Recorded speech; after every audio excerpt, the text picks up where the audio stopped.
it was really hard. You know, I started assuming I'd leave after 2 years, because if you're a professor, you get 2 years of public service leave, and after that you lose your tenure. So most people don't want to do that. But my husband and I had also said, if I had succeeded, we assumed I'd stay, because this was my shot. You know, I'm a foreign policy person. Your party's finally in power. It took me forever to get there, and so as it came toward the end of the second year, there was, there was part of me that was dying to go home, partly because I'd been commuting for 2 years and I missed my family, but also my son was in middle school, as I wrote about, and he was, let's just say I would call up my parents and say, do you know how good I was? Do you know how superbly angelic I was as a teenager? Because my son was not. And so, you know, I really would get these calls, and I would say to my assistant, what am I doing here? You know, here I am, I'm in Washington. Yes, I'm doing an important job, but plenty of people could do that job.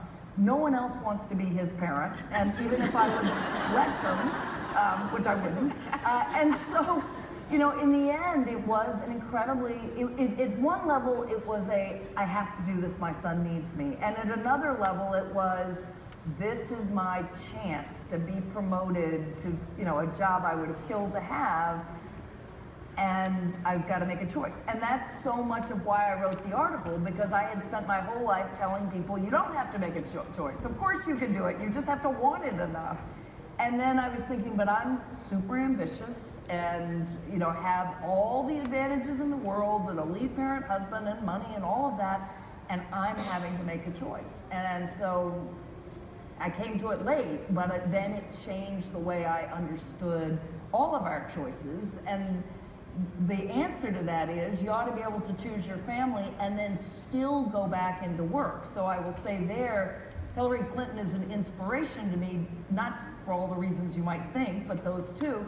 She ran for Senate only after Chelsea went to college, right? Her entire career as a politician on her own, after her daughter went to college. Ran for Senate, ran for president, Secretary of State, ran for president. There's no reason why not. You know, she will be 70 if she's elected. And if you look at Janet Yellen, she's 67, and we're women, and we live a long time, and we're tough, and we can do all sorts of stuff. So why can't we do both?